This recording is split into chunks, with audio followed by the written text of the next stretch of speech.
Numa viagem, tudo há de faltar: quarto, cama, alimentos, serviços.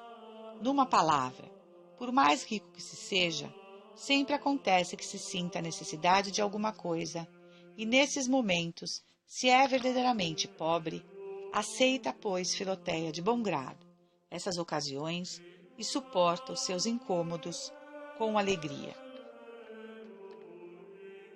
Se te sobrevier algum desses infortúnios e acidentes grandes ou pequenos, de que a vida está cheia, como seja uma tempestade, um incêndio, uma inundação, alguma seca, um ladrão, uma demanda, então é o tempo azado de praticares a pobreza, recebendo com calma esta perda de bens e conformando-te a ela com toda a firmeza da paciência cristã.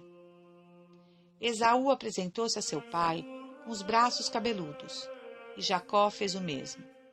Mas porque os cabelos que cobriam os braços de Jacó não estavam presos na sua pele, mas somente nas suas luvas, podiam-se arrancar sem o machucar e ferir.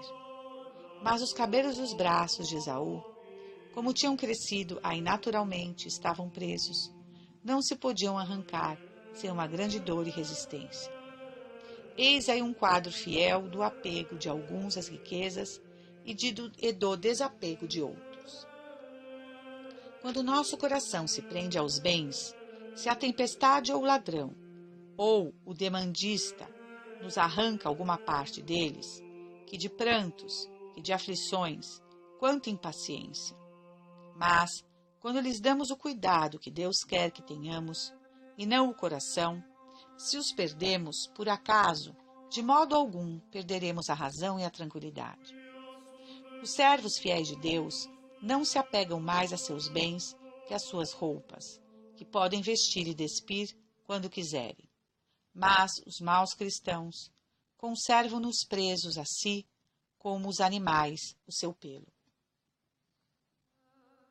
Capítulo 16. As riquezas de espírito no estado de pobreza.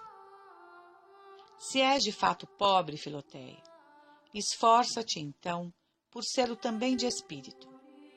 Faze da necessidade uma virtude e negocia com esta pedra preciosa da pobreza, segundo o seu alto valor. O mundo não o conhece e não sabe estimar o seu valor.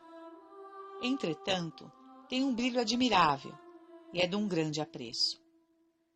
Tem um pouco de paciência, em tua pobreza estás em muito boa companhia.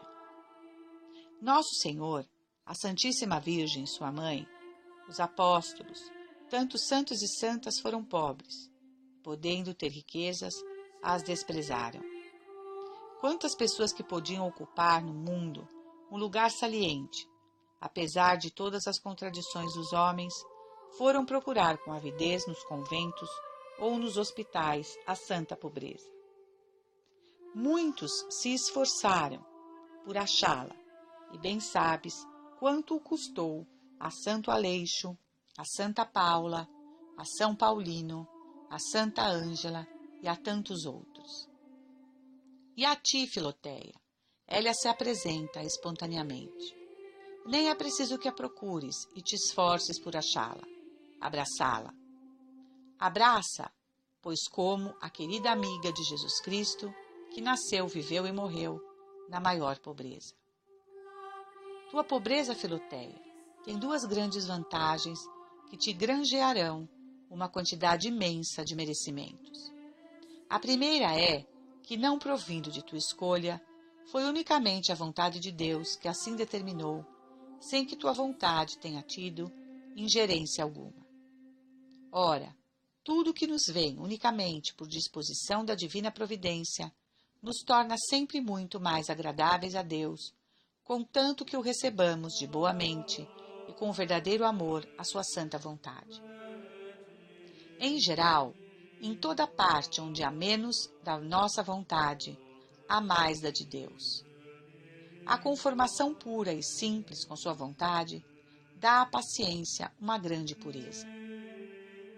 A segunda vantagem é que esta pobreza é verdadeira e realmente pobre. Quero dizer com isso que uma pobreza estimada, louvada, desprezada, socorrida e assistida, só faz as vezes da riqueza, ou ao menos não torna alguém tão pobre como poderia ser. Mas uma pobreza desprezada, rejeitada, censurada e abandonada é uma pobreza verdadeira e real. Tal é, em geral, a pobreza das pessoas que vivem no mundo. Como não são pobres por própria escolha, mas por necessidade, não se faz caso delas, e por isso sua pobreza é mais pobre que a dos religiosos, conquanto esta tenha uma excelência e merecimentos particulares em vista da escolha feita e do voto pelo qual se adstringem a ela. Não te queixes, pois, Filoteia, de tua pobreza, porque só nos queixamos do que nos desagrada. E se a pobreza te desagrada, não és pobre, mas rica de espírito e de afeto. Não te preocupes que te faltem os socorros necessários. É exatamente nisso que consiste a perfeição da pobreza. Queres ser pobre e não queres suportar os incômodos da pobreza? É uma grande ambição. Sim, é querer as honras da pobreza e a comodidade da riqueza. Não te envergonhes de ser pobre, nem de pedir esmolas por amor de Deus. Recebe com humildade o que te derem e sofre com mansidão o que te recusarem. Lembra-te muitas vezes da viagem de Nossa Senhora ao Egito, levando o menino Jesus, e de tudo o que sofreu, tantos desprezos e misérias. Se viveres assim, serás riquíssima em tua pobreza.